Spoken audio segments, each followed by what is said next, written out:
ഒരു വരി ഈ ഖുർആനകത്തെ നാട്ടുകാർക്ക് കൊള്ളാന്ന് ഒരു വരി പറ കീഴടങ്ങാനല്ലാത്ത ഒരു വരി. അള്ളാഹുവിന്റെ തിരുദൂതരുടെ മുമ്പിൽ വന്ന്, നബിയേ, ഞാൻ എന്റെ പെൺകുട്ടിയെ ജീവനോടെ കുഴിച്ചുമൂടി നബിയേ. വൈദൽ മഊദത്തു സുയിലത് ബിഅയ്യി ദംബിൻ ഖുതിലത് 81-ാം അധ്യായം 8-9 വചനമാണ്. ജീവനോടെ പെൺകുട്ടികളെ എന്തിന് കുഴിച്ചുമൂടി എന്ന് അന്ന് ചോദിക്കുമെന്ന് പറഞ്ഞ് 3 പെൺകുട്ടികൾ ഉണ്ടായാൽ സ്വർഗം കിട്ടുമെന്ന് പഠിപ്പിച്ച് പെൺജീവിതത്തിന്റെ മഹത്വത്തെ ലോകത്തെ പഠിപ്പിച്ച വിശ്വാചാര്യൻ പ്രൊഫറ്റ് മുഹമ്മദ് സ്വല്ലല്ലാഹു അലൈഹി വസല്ലം, യാ ബുനയ്യ, എന്റെ പൊന്നുമോനെ, ഒരു മനുഷ്യന്റെ നേരെയും മുഖം കോട്ടരുതേ, ആരെയും അവഗണിക്കരുതേ, എല്ലാവരെയും പുഞ്ചിരിച്ച് ഹസ്തദാനം ചെയ്യാൻ പഠിപ്പിക്കുന്ന 31-ാം അധ്യായം 17-18 വചനങ്ങൾ. അഹങ്കാരം പാടില്ലെന്ന് പഠിപ്പിക്കുന്ന ഖുർആനിലെ 17-ാം അധ്യായം എത്ര മനോഹരമാണ്. വാത്തിദുൽ ഖുർബാ ഹഖഹു വൽ മിസ്കീൻ വബിനിസ് സബീൽ വലാ തുബദിറു തബ്ദീറ. നിങ്ങൾ ദൂർത്തടിക്കരുത്. എളാപ്പ ജീവിച്ചിരിപ്പുണ്ട്, മൂത്താപ്പ ജീവിച്ചിരിപ്പുണ്ട്, വികലാംഗയായ അമ്മായിയുടെ മകളുണ്ട്, അവർക്ക് നിങ്ങളുടെ സമ്പത്ത് കൊടുക്കണേ എന്ന് ലോകത്തെ പഠിപ്പിച്ച ഒരു ഗ്രന്ഥം. ഭാര്യയുടെ മുഖത്തടിക്കരുതേ എന്ന് ലോകത്തെ പഠിപ്പിച്ച ഗ്രന്ഥം. 2-ാം അധ്യായം 186.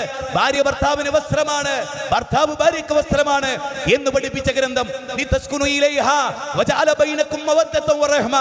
ദാമ്പത്യത്തിന്റെ ഏറ്റവും പ്രധാനം പ്രേമമാണെന്ന് പഠിപ്പിച്ച, സ്നേഹമാണെന്ന് പഠിപ്പിച്ച, കാരുണ്യമാണെന്ന് പഠിപ്പിച്ച 30-ാം അധ്യായം 21-ാമത്തെ വചനം. മാതാപിതാക്കളോട് ചേർന്ന് പഠിപ്പിക്കല്ലേ എന്ന് പറഞ്ഞ 17-ന്റെ 23-ാമത്തെ വചനം. നിങ്ങളോട് സൗമ്യതയിൽ കഴിയുന്ന ജനാധിപത്യ മതേതര രാജ്യത്തിലെ ഇതര മതക്കാരോട് സൗമ്യമായി പെരുമാറണേ എന്ന് പഠിപ്പിച്ച ദൈവിക ഗ്രന്ഥം. പട്ടിണി കിടക്കുന്ന അയൽവാസിക്ക് ഭക്ഷണം എത്തിച്ചു കൊടുക്കണേ എന്ന് പഠിപ്പിച്ച ഗ്രന്ഥം. ഒരു വ്യക്തിയുടെ പേരിൽ അനാവശ്യം പറഞ്ഞ് നടക്കരുതേ എന്ന് 49-ന്റെ 12-ലൂടെ 11-ലൂടെ പഠിപ്പിച്ച ഗ്രന്ഥം. കേട്ടതെന്തും പ്രചരിപ്പിക്കരുതേ എന്ന് 49-ലെ 6-ലൂടെ പഠിപ്പിച്ച ഗ്രന്ഥം. ഭൂമിയിലൂടെ നടക്കുകയാണെങ്കിൽ അഹങ്കാരം കാണിക്കരുതേ എന്ന് ഖുർആനിന്റെ 5 വചനമാണുള്ളത്.